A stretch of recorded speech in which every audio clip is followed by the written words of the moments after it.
If the average of A and 4 is 10 and the average of 7 and B is 4, what is the average of A and B?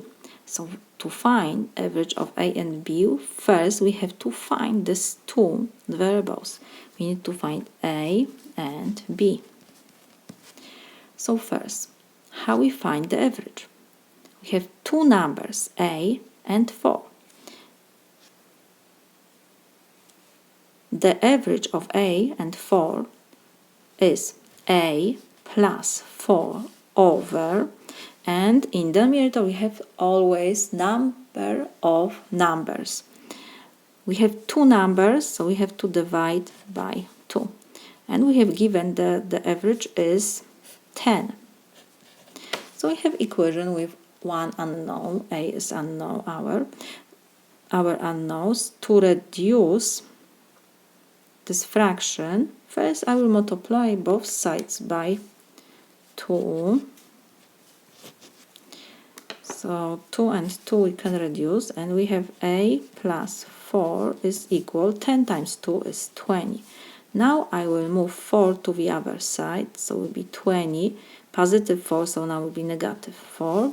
So A is equal 20 minus 4 is 16. We found A, now we have to find B. And we have given also that the average of 7 and B is 4.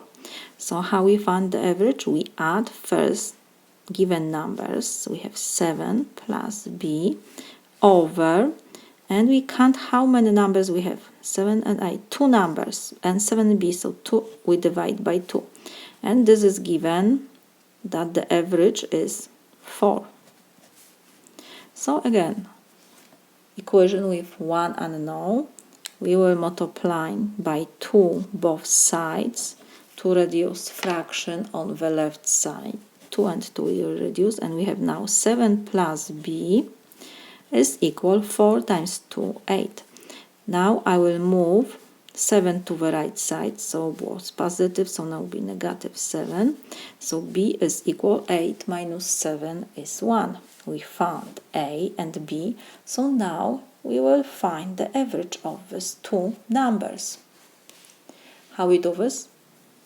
The average of AB, so in numerator we have sum of these two numbers, and we divide by 2. Why? Because we have two numbers only, the average of two numbers. This is equal, A is 16 plus B is 1, so we substitute A and B, and we have to divide by 2. 16 plus 1 is 17 over 2. So this is equal 8.5. This is my solution.